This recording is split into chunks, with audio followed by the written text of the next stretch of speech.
ရုရှားနွေရာသီမှာမေတို့တွေဘလို့ပန်းဖြစ်လဲဆိုတာကိုပြပေးပါမယ်ဟုတ်ပါတယ်ပါဇက်ထဲမှာတော့မြစ်ပါဂျော့ချ်ကပုံမှန်ဆိုရင်9နိုင်ဆိုင်ပိတ်တယ်ပေါ့နော်ဒါပေမဲ့ဒီနေ့ကရုရှားမှာအရန်ပူတဲ့အတွက်ကြောင့်မလို့9နိုင်ဆိုင်ပိတ်ပြီးတော့ဒီချောင်းထဲမှာရေလောက်ကူတာဖြစ်ပါတယ်ရေကူးတဲ့ချောင်းသားမှာဆိုရင်ဒီလိုမျိုး strawberry သေးသေးလေးတွေတခြား berry သီးတွေလည်းအများကြီးရှိတယ်ပေါ့နော်မေကလေဒီ strawberry သေးသေးလေးတွေအရန်ကြိုက်တယ်တော်လေးကိုစားလို့ကောင်းတယ်ပေါ့နော်ဒါပေမဲ့ဒီနေရာကျတော့လေမေတို့မလာခင်သူများတွေကရောက်ပြီးသားဖြစ်ပါတယ်ဆိုတော့လက်ကြံလေးတွေကိုရှာပြီးတော့ခူးနေတာပါအတီးကူးတာကျတော့ပျော်ဖို့ကောင်းတယ်ပေါ့နော်စားလို့လည်းကောင်းတယ်မကောင်းတာကျတော့လေချင်းကိုက်လိုက်ဖြုတ်ကိုက်လိုက်ဟိုကောင်ကိုက်လိုက်ဒီနားရလိုက်ကုတ်လိုက်နေပေါ့နော်တိုင်ပတ်နေပါတယ်ဒီကြားတဲ့တမ်မစွန်တွေကလည်းခေါင်းပေါ်မှာခုံပြီးတော့သွားနေပါတယ်ဒီအသီးတွေကို George လည်းအရန်ကြိုက်တယ်ပေါ့နော်ဒါကျတော့အသီးခူးတဲ့နေရာလေးဖြစ်ပါတယ်အခုဆိုရင်တော့ည9နိုင်လောက်ရှိပါပြီ George ကိုသွားရှာတော့သူကလေဂိချီအောင်ဆောင်နေပါတယ်ဆိုတော့သူများလိုမျိုးသူ့အနမ်းနဲ့မကဲနေပေးဘဲနဲ့တက်နေပေးလိုက်ပါတယ် George ကဒီလိုမျိုးဗီဒီယိုရိုက်ပြီးဆိုရင်သူကမျက်နှာတအားပြောင်းလဲပေါ့နော်ဒီမှာကြည့်ပါတော့သူမျက်နှာ oh wow ဆိုပြီးတော့လုပ်နေပါတယ်မေတို့ကဒီနေရာမှာရေကူးမှာဖြစ်ပါတယ်မေရရှောက်ဆက်ဆက်ရောက်တော့ဆိုရင်ရေမကူးရဲဘူးပေါ့နော်ရေကညစ်ပတ်တယ်မိချောင်းကြောက်တာနဲ့ငမန်းကြောက်တာနဲ့တရေကားတွေမြင်လာတာဆိုပြီးတော့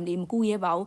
နောက်ပိုင်းကျတော့ကူးရဲသွားတယ်ပေါ့နော်ပြီးလို့ရှိရင်ဒါကျတော့အေးနေလို့ပေါ့နော်ရေတက်ဆေးရမှာဒါနဲ့ရဲဆုပ်ပြီးတော့ဆေးလိုက်ပါတယ်ရေကကျတော့လေသူအပေါ်ရန်ဆိုရင်ဒီနွေးလေးပေါ့နော်ဒါပေမဲ့ရေအောက်ထဲကကျတော့ပို့ပြီးတော့အေးတယ်ကူးရင်နဲ့လေနည်းနည်းလေးအေးလာတယ်ပေါ့နော်ဆိုတော့စပြီးတော့စားပါမယ်ရေမဆေးဘူးလားဆိုတော့မဆေးပါဘူးဘာဖြစ်လို့မဆေးလဲဆိုတော့အသီးမှာကက်သွင်းနေတဲ့ပိုးမွားတွေကိုရေဆေးလိုက်တဲ့ခါကျရင်ရေနစ်ပြီးတော့တေသွားမှာဆိုလို့ပါအဲ့ဒီတကြမလို့တစ်ခါလေးစားလိုက်တာဖြစ်ပါတယ်တလုံးချင်းစီချွေပြီးစားတာအားမရလို့အပြုံလိုက်စားဆိုပြီးတော့ပြောတယ်ပေါ့နော်အပြုံလိုက်စားကြည့်တာလေတော်တော်လေးစားလို့ကောင်းတယ်ပေါ့နော်အရသာလေးပို့ပြီးတော့တော့ထိမိတယ်ပေါ့နော် strawberry တေးသေးလေးကလေမေတို့စားနေကြအလုံးကြီးနဲ့အရသာလုံးဝမတူပေါ့နော်ပို့ပြီးတော့လည်းစားလို့ကောင်းတယ်ဒီမှာဆိုရင်စားနေတန်းတန်းနဲ့အိပ်ပျော်သွားပါပြီခူရတဲ့တစ်ချိန်ပဲဟိုကုတ်ဒီကုတ်ဟိုရားဒီရပါစားရတဲ့အချိန်ကတော့အရန်ကိုပျော်ပါတယ်တန်လဲတန်ပါတယ်ကျမ George အင်ဂျီကောက်ဝတ်ထားတာမသိနွားချောင်းသားအသီးလက်ရောင်းနေတာနဲ့အတူတူပါပဲခုဆိုရင်ည9:00ထိုးတော့ပါမယ်ဒါပေမဲ့ sunset ကတော့ရှိနေတော့ပါပဲဆိုတော့ဒီနေ့တလောက်ပါပဲအားလုံးပကပက